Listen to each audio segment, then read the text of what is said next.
exciting announcement. We now have Brockton Bay Book Club merch. We've got our Brockton Bay Book Club t-shirt, as well as the Brockton Bay's sweatshirt. They look sweet.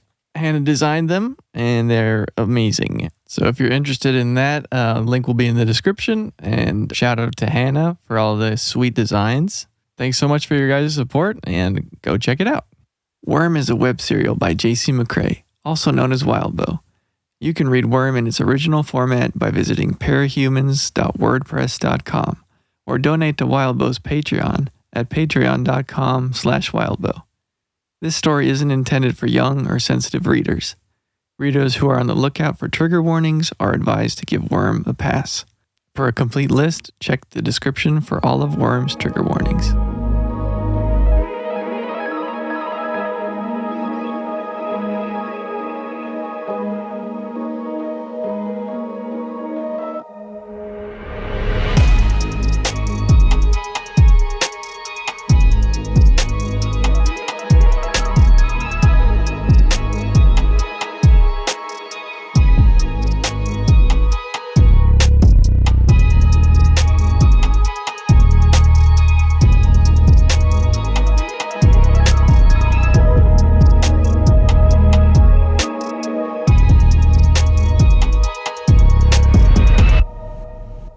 Take that, you worms. Take that, you worms. We're taking it all the way to Arc 27 today. You needed worthy worm moments. You needed wormy opponents. Mm. Yeah. We made it to another pivotal moment in the series that we have to try to figure out here. I'd say so. Yeah, I mean, let's get into it. I think it's the end of the arc is our big a big moment, which we'll get to. Yep. But I think that will take the majority of the conversation. Yeah, I think that's where we're going to spend most of our time, and kind of continuing to structure this final season a bit. But we'll go through the arc. We'll hit kind of the high point. I think a lot of this arc, in my opinion, I think it does lend itself well to adaptation. There's a couple good set pieces here that I think would be really fun to see on the big screen. And I mean, getting right into it. You know, you got the aftermath of Scion's blasting. So you've got alternate Earth, which what's the name? What's the name of their safe haven Earth? I don't think it had a name. Does it not have a name? I can remember if it did or not. I don't remember it having a I name. don't think so. Okay. Unnamed I'll look. Earth. Yeah. Oh, thank you, Michael. So different, obviously the unnamed Earth, kind of the meeting with Cauldron. A lot of stuff happens here that this is the kind of stuff that I would be really excited to see in a big, high budget adaptation, just for the sake of really getting to focus in on some of these really cool conversations and moments. Stuff I want to see. Yeah. This is it's got a lot of great sets. I think, it's basically what Cauldron's lair, destroyed Brockton Bay, the oil rig, and then all of your budget. And I say all of your budget as if those were the smaller things. All of your budget goes into the legend or the Eidolon. Glastig. Glastig Scion Yuan. fight. Yeah. Yeah. Sean Connery. Give me the bulk of it. Glastig one, yeah. Apparently, I looked it up. It is a sh sound for. It's not Glastig, it's Glastig. So Glastig. Maybe it is a Sean Connery. It's definitely Sean Connery now. Yep. Glastig one. Glastig one, yeah. Suck at your back. Shows your mouth. Man. What I would give for a Sean Connery reading of Worm. Oh, that'd be great. Take that, you worm. Yeah. And suck it, you worm. Trebek. I'm going to try it. My Connery impression so bad. I can't do it either. There are 17 different Earths that I could go through here. Ooh, Mm. it's one of them. Well, one of those. but Certainly one of the what was most the Earths question? of all What was time. the question again? Where they're does the like oil backup. rig? Oh yeah, there you go. What Earth is the oil rig on? That's the easy way to say it. All right, I've got the answer. Well, I'm on the tip of my tongue. Let's It's go. just an alternate Earth. That's what they call it. The It's old another alt name. Earth. I knew Hyped it. There are a up lot for of nothing. Earths. There's a lot of Earths, but not You its know, own name. there's so many Earths. What's another Earth? You know, What's That's what I always- another Earth? But yeah, I mean, good stuff here. The conversations with Cauldron, Glass du Guenye, all of that stuff is really good. Tattletale and Bonesaw's conversation. Like there's a lot of good conversations in this arc. Taylor and Shadowstalker. Big, like the kind of conversations that would be memorable. So let's just quickly go through this because I think there is an interesting through line, not for all the scenes, but for Taylor's that could lead to adjusting a lot of things if we were to pursue that. So we open, of course, with Taylor, flying over and eventually touching down in Brockton Bay, a destroyed Brockton Bay. Right. Her house is gone. She does not know if her dad is alive, and neither does Tattletale. Now, character-wise, that has been the whole reason Taylor has been doing stuff, is to save Brockton Bay. Even when she joined, Jack, it was to stop the end of the world because Brockton Bay was in that world, essentially. Very much the reason that all villains, team up with the Endbringers. Like, they like money, and if you kill everybody, that money ain't no good. So, but she doesn't have that now. Brockton Bay is a scar in the earth now. Yeah. Less so than maybe the entire UK at that point. But like she's lost everything she was fighting for. So at this point in time, it makes me wonder, what would you want the next steps for Taylor to be in terms of like where she moves in the story?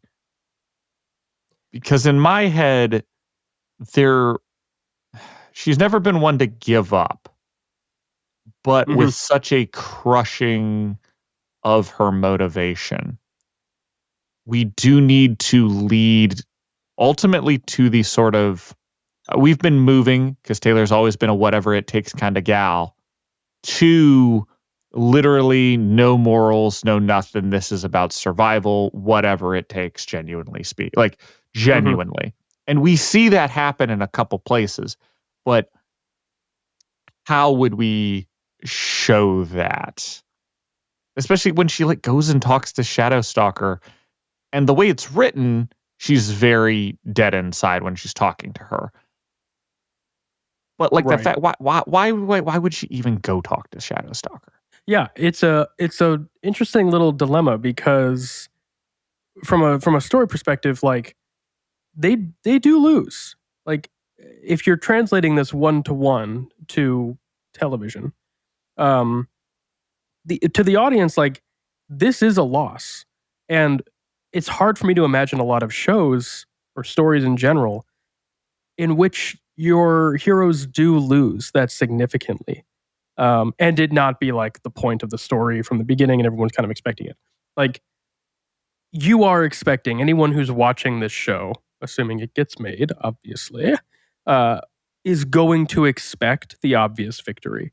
Like even in, I think the best parallel, honestly, is, I hate to make the comparison because I think Worm is far deeper than the MCU, but ending Infinity War on the snap, half of the universe, that was a bold choice on their part. A bold choice that I think obviously paid off very well. But even then, the audience knew the story was continuing and they were going to fix it. Like nobody left Infinity War going, "Oh man, I guess that's it. I guess my favorite Avengers are giving up." Like that wasn't the story. Everyone knew that eventually we would get the, sweet happy ending as best we could. Worm isn't going to give us that. Not really. And I think we are, treading a dangerous line, as we should. That's what I love about Worm, where the audience is going to have to come to the realization that no, the world kind of is pretty much ended. And this story is going to end a bit differently than you may want. So we'll see. I think there is some ways that we can prep the audience for the ending and still let it be satisfying. But I think that's going to be one of the biggest challenges of the entire adaptation is selling the audience on what is essentially a tragedy. It's a hard Yeah. sell. Not a lot of people want to watch that, but it's so good. So First show that I thought of just now was Samurai Jack. Ooh. Because Go I mean, up until 2004, in 2004 it ended, and then of course in 2017 they brought us an actual conclusion. But yeah, for a lot of time, from 2004 to 2017, the show ended with my boy Jack, just making zero progress for 4 seasons. yeah, Like he's saving people, but he's not like his world as he knows it is not good and not and gone essentially, and evil wins every time. I don't know where I'm going with this, but it just made me think of that comparison. yeah. No, it's good comparison. It makes me think there's a bunch of heroes failing kind of in the middle, like shows that are talked about by the brilliant, overly sarcastic productions in their like trope talks. Mm-hmm. And I know one that they mention a lot that I never got that far, called Reboot, in which, spoilers, I think between the second and third season or something, essentially they realized like we did not win. Mm-hmm. Right. Heroes take turns for the worse. It becomes sort of a darker show.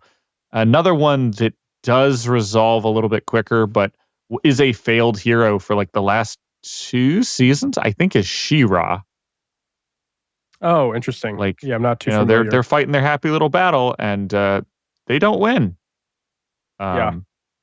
You know, And it's fun. There is a genre of films in which filmgoers will readily accept bleaker outcomes, which are war films. A lot. You can watch a good war film.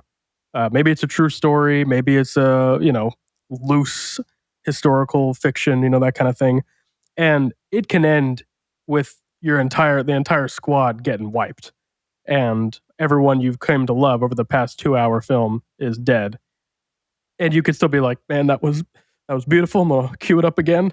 Like you go right back into it. I think the way those are framed, though. Yeah, I was gonna say it's different. Yeah, sorry. it's a big it's a very, very different genre. It's a whole different mindset, and I do think Worm plays with a few different genres. But again, it's one of those things where I think if you could get the audience into the right framework for the season, or at least the back half of the season, I think you could still bring it home. I think you could still do it, but it would be you would need a lot of work, more than just the two of us scripting, putting it to script. This would be like you'd need the right directors, you'd need the right cinematographers. Everything would need to be needs in order for it to work well. Everyone's gonna be on the same page. Yeah. So fun. Yeah. Otherwise, like, I think you jump from there to, I guess, them having their cauldron conversation, which is just more talking in a room. Mm-hmm. I think that's fine. Taylor goes and talks to Shadowstalker, which, once again, like, a great conversation. It's fine. And then they go to the oil rig, which I think the one thing I was discussing beforehand with one of our patrons, was the fact that like I think the idea would be we talk about if I'm right, they don't know that this is an alternate Earth on the other side of the planet until Scion shows up. I can't remember if that's true or not, but regardless, we should say this is as far away as you can get. It is the other side of the Earth in an alternate Earth. Scion is so far away. This is our plan. This is the approach. Be very explicit on like we're going to open doors. We're going to use our plans and our people to hit people from different angles using the portals, and that way we can stay here and be safe on the oil rig. Only for him to literally just phase shift over and be right above them. Yeah. No, I totally agree. Thus establishing again that they are not even that safe. And then you spend, the rest of the time Taylor recovering while Legend and Lashtig fight Scion. Eidolon. Sorry, I keep saying Legend. He is a legend. I have Legend written down when it should be Eidolon in my notes. My goodness. No wonder I got them confused first time reading around. Yeah. Yeah, no, it kind of going back, I think we talked a little bit about this in the book club, but like part of this is at this point, the reader and the audience obviously is going to know kind of what Scion is, but the Capes don't. And the fact that they think they're so safe on an alternate Earth using portals to fire, their super weapons is like they still think they have a chance, as slim as it may be. And then their god weapon does nothing, and he shifts dimensions anyway. And like it's just so helpless. And yeah, you want that to hit. Yeah. Oh yeah. This is a moment. I think the ending to this is, of course, the final interludes where winds up, having it says the words winds up and then fires a laser beam, which we leave off on like, oh my gosh, who got lasered, at the end of the one. I believe Eidolon is no more after that. So I think that's just how it ends. It's just him getting blasted to smithereens, which brings about the question. The biggest question we're going to answer is, how do we pull off you needed worthy opponents? You needed worthy opponents. Scion dropping bars. Yeah, this is a tough one. I've had a lot of thoughts as I knew we were going to eventually be getting here. I have the long thought that I'm going to attempt here. Bear with me. I've been thinking a lot about our other characters and arcs that we want to give them. We haven't really focused on a lot of our secondary characters with good reason. We got a lot on our plate, but definitely something I'm kind of making a mental note that when we kind of come back to things and are just putting pieces together and reviewing ideas, just kind of reminding that there's things I want to touch on. One of them being Tattletale as a character. I think very clearly she is a beloved character to readers. I think she would very quickly become a beloved character to watchers as well. And I think she needs some pretty strong arcs in these final seasons that we really haven't touched on.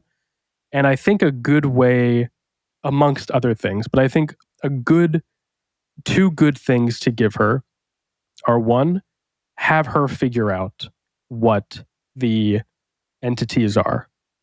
We know that she gets close whenever she's near a trigger. She sees flashes. She can kind of remember them a little bit. She's closer than most. I think an event like Scion's Gold Morning, something to that effect, it would be very easy for us to structure a moment in which she puts the pieces together and figures it out. That's one thing. Secondly, I like it. I think we could give her, in the same vein, sort of tied with that, give her the realization of what the Endbringers are, since that's something, again, that we set up with her character all the way back in the Leviathan fight, where she gets these glimpses of what Leviathan is or isn't. I would say we continue that with Behemoth and then bring it back full circle here. And the way you can do this is that we are seeing this final fight between Eidolon and Scion from both Eidolon's perspective and Tattletale's, where Tattletale is putting pieces together and she's realizing that something just isn't right as Eidolon is getting stronger. And she's desperately trying to figure out what it is. They're tracking him, they're tracking the fight, bouncing between dimensions, and she figures it out. We'll figure out exactly how we want to do it. But she figures out that the Endbringers are a result of Eidolon's power. Yeah. And have that timed with the You Needed Worthy Opponents so that visually that's happening at the same time. Is the You Needed Worthy Opponents, Tattletale / then the audience figures it out. And there you have it. It's bridging that so it's a bit clearer, because man, is it not clear. Yeah. Yeah. I like it. This is one of those moments that's so iconic to Worm fans that it would feel a slight to them to not have this in there. Oh, yeah. However, I think not doing it correctly would be while they might feel hurt, that like disappointed, I'll say, that it wasn't there, they wouldn't feel hurt that we fucked it up so bad. So, as an alternative, what if we didn't have You Needed Worthy Opponents? Just hypothetically. And instead we left the Endbringers as what they are still canonically there for, just giant creatures brought about by Eve or Eden in order to stir up conflict. And just not linking it to Eidolon at all? Yeah. I'm always down for a good hypothetical. I don't think I like the idea of changing that because it is so iconic. But just to continue the thought, hypothetically speaking, how then would you kill Eidolon? Have Scion beat him in a straight 1v1? I think you have him do like, he's feeling stronger, he's feeling better, keeps going. And he fires, his Mega Giga Blaster Beam, and, Scion just grabs him by the throat, blasts him full in the face, and, you end with like Glastic reaping his soul in front of Taylor. The end. Yeah, I mean, that's definitely one way you could do it. It'd be really interesting. This is one of those cases where I'd love to get more Worm fans, so let us know in the comments, please. This is just one of those moments that you want, I agree, you want to do this so right, but it would so easily go wrong if you don't do it right. Yeah, definitely. I think I would definitely want to focus more on trying to do it correctly before pivoting it. Pivoting the idea. But I mean, definitely, this is one of those things that could get restructured. The reason I like to keep it, though, is because there's this fun poetry between Eidolon and Taylor that reminds me a lot of Harry Potter and Neville Longbottom, where technically the prophecy sort of could have applied to both of them, and it really was just fate essentially that gave it to Harry, but it could have been. I like where you're going with this. Yeah, and Eidolon and Skitter, Taylor, have the same shard, or rather the same, essence of the shard from different hosts. And both of them, theoretically, are the only ones capable of defeating Scion. And the poetry of Scion forcing Eidolon to give up, and then Taylor forcing Scion to give up, is just beautiful to me. And I would really hate to lose that. Yeah. So it's hard. I don't know if we have a good answer, but There's a lot of little poetry in the way the shards work and the way the capes interact with each other and the roles, especially if we really want to get into the whole Plastic Yuenye's speeches about roles and things like that, which is a lot of fun. But we're definitely running the risk of getting pretty confusing. Yeah, I think, like you said, Tattletale probably is the most ideal way as our confusing thing explainer to explain Yeah. this. She is our exposition. Yeah, and we love her for it. Yeah, I think she is going to be our best way to explain that, especially mid-battle. He's charging up. I do think the like, oh, we've almost got him, Mm-hmm. He's shifting abilities faster and faster. He's coming up with better ones and newer ones, and it just doesn't matter.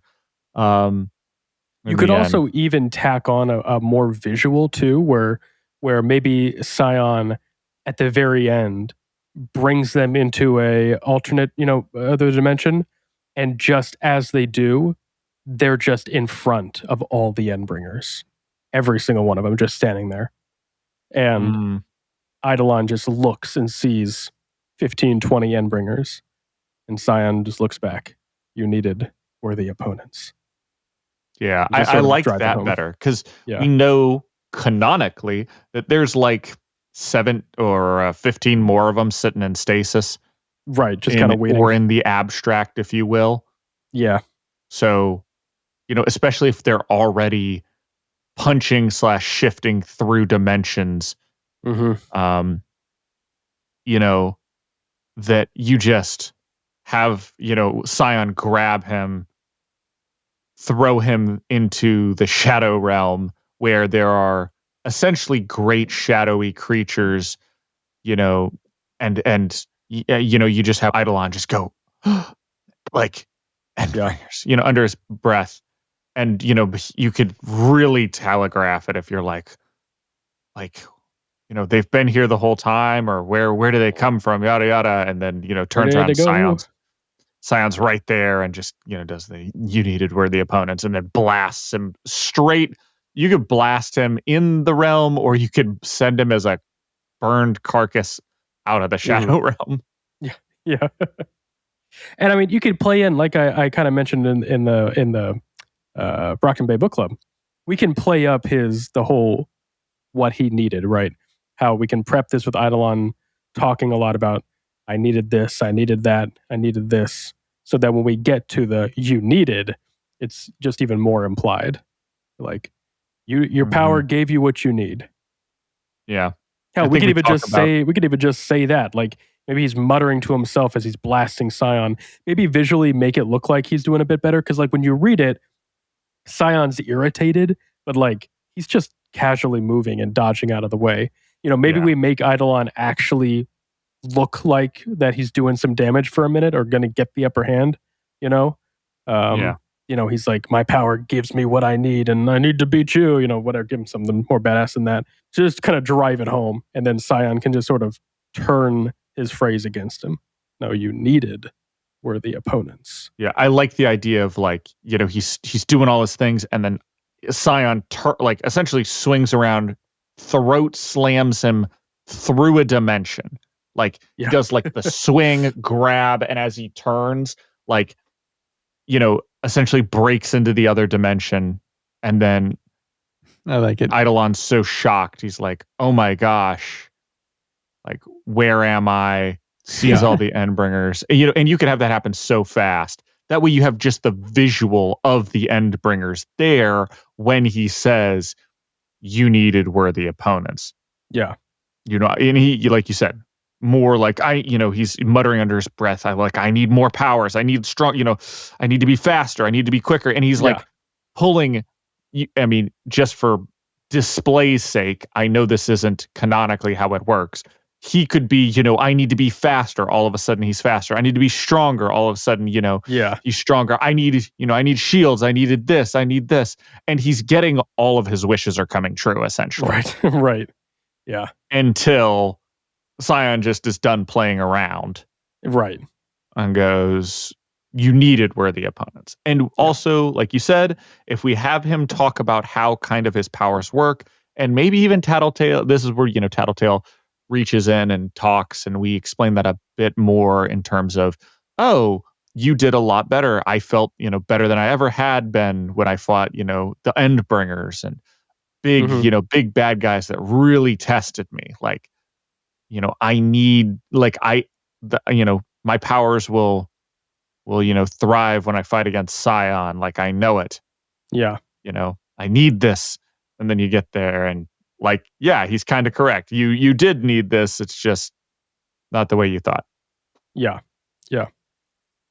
I think there's some clever ways we could work this for a while, I think. And I think there's probably some pretty clever ways that we can make this work.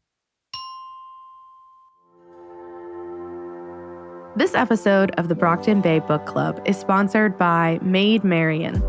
Maid Marian creates custom cottagecore and Ren Fair clothing designed for every body. Whether you're looking for a lace-up bodice, rustic apron and pinafore, or ethereal dresses, you'll find items customized for every individual's fit and design. All items are lovingly hand-sewn with attention to detail and a touch of whimsy. Visit Maid Marian today and transform your wardrobe with clothing that feels as enchanting as it looks. Find Maid Marian on Etsy at themaidmarian.etsy.com.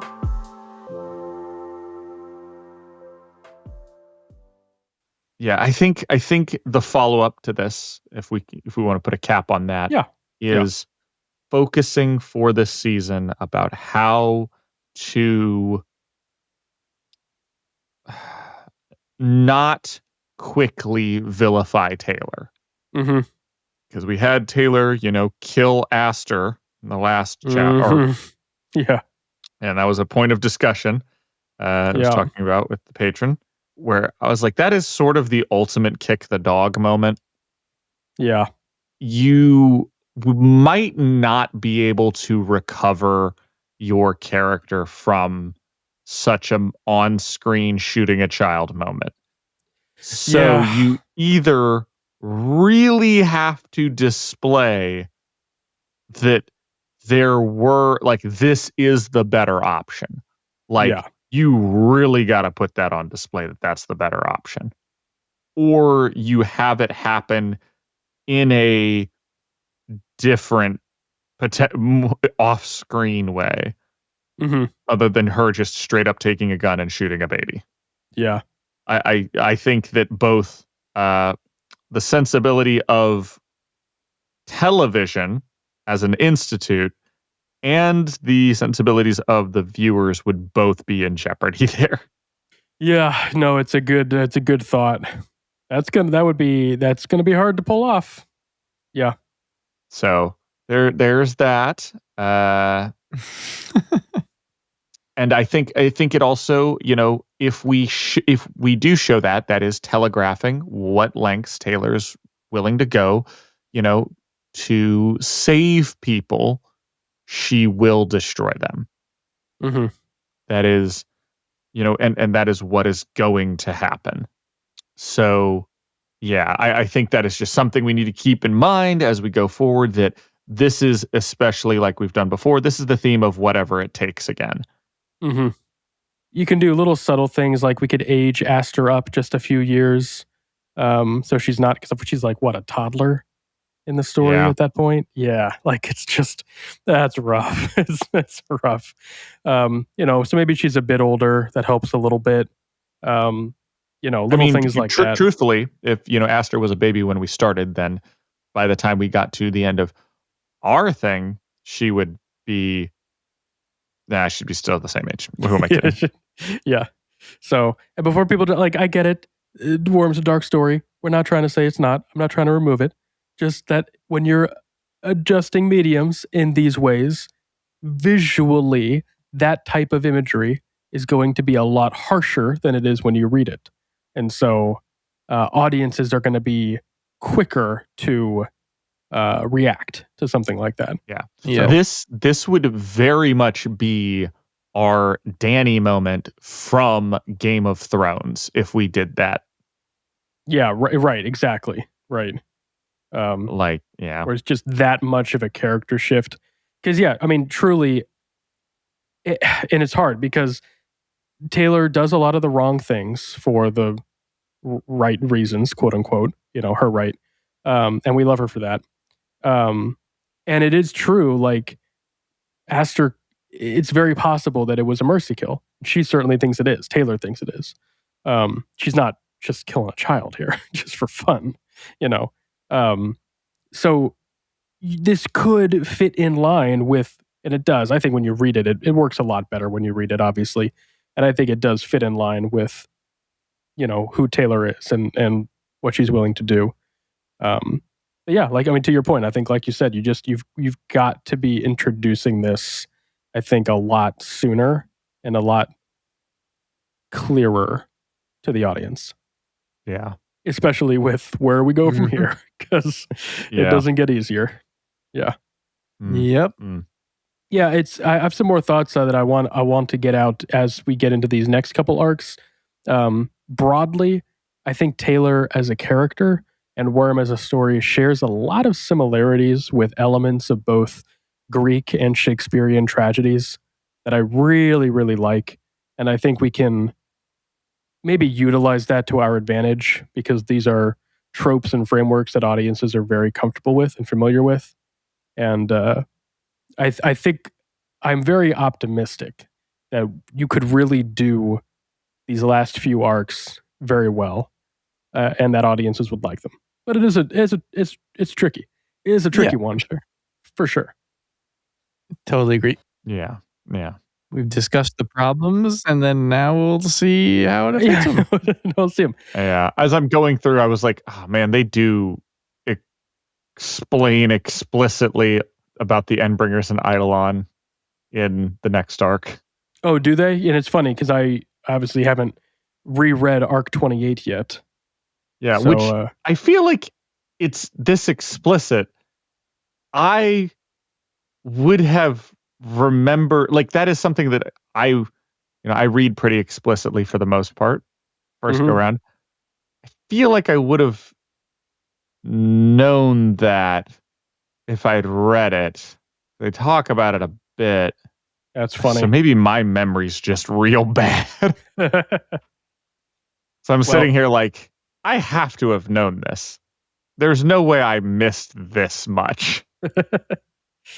I mean, I guess in some sense, maybe I don't remember and thought I didn't know it the first time around. Yeah, right. There you go. Well, I mean, to my point earlier, this is a great arc, as will the remaining arcs be great arcs to get your comments in and let us know what you think, because as you can tell, we are obviously struggling with how to put some of these pieces together. So give us your thoughts. Let us know. How would you adapt these arcs? How would you adapt You Needed Worthy Opponents and Taylor's character and Tattletale? I did have two final thoughts just in closing here, just to run by you, Alan. And that is, we got two deaths in this arc. Pretty big deaths that get a little passed by, in my opinion, when reading it. One's technically not confirmed yet, but he does die here. So we have both Clockblocker and Gru die on the oil rig. Correct me if I'm wrong. Yeah. But Gru isn't dead here. I am pretty sure he does. So maybe my memory's bad, because I know it's hinted at that, like, oh, we don't know and we assume he's dead here. Yeah. But if I'm not mistaken, he goes and shacks up in a cabin in the woods with Cozen, and they get wiped out by Scion. I might be wrong. According to the wiki, he dies on the oil rig. Okay. But maybe it's an alternate Gru or something like that she sees. It's because it's her going through. There's a whole thing where, like, she's doing her dimension hopping when she's Kepri, and she sees there's like a cabin, and she's like, oh, I could grab them because I'm grabbing everyone. Right. And she doesn't. And she's like, I'm going to let them have this, even though I know they're going to die and it won't matter anyway. Yeah, I think I know what you're talking about. I think that's an alternate Gru is the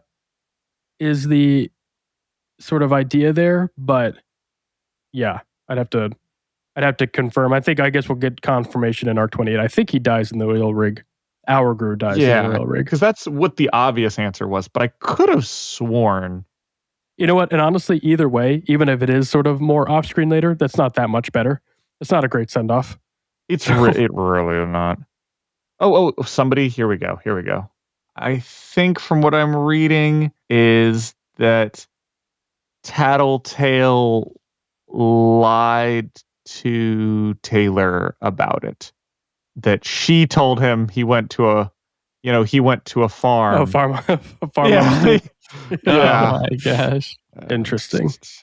Well, we can, again, either way, this is something I'd want to change. For Gru specifically, I had a quick idea that I thought would work. I think very simply, they see Scion overhead.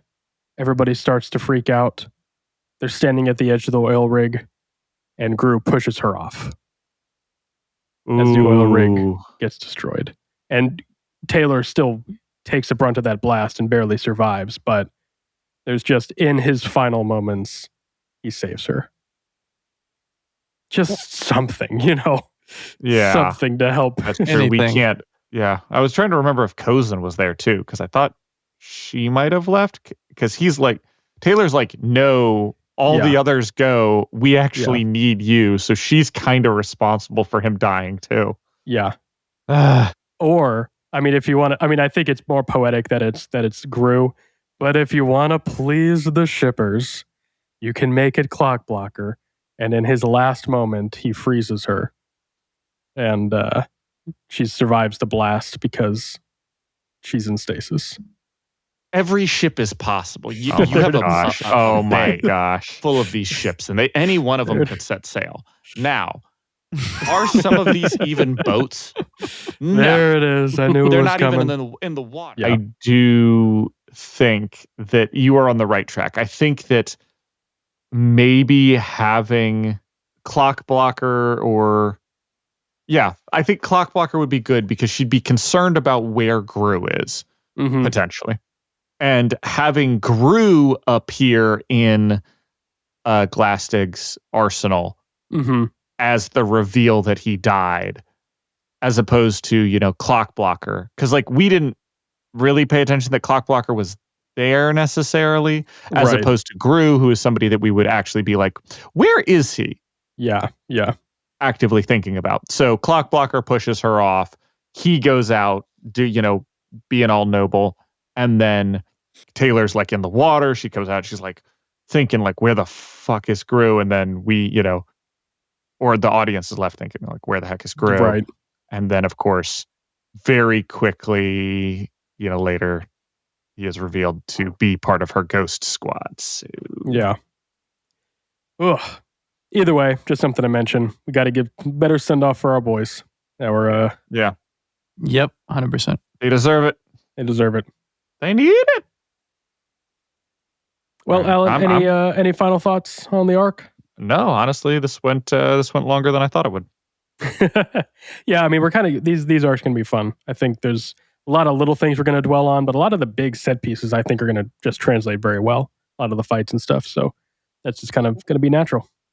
But stick around for Arc 28 coming first to the Brockton Bay Book Club next week, and following that will be another episode of Dissecting Worm as we continue to attempt to tie the bow on this thing, by which I mean tie the bow on the outline of a first draft before going back and figuring the whole thing out.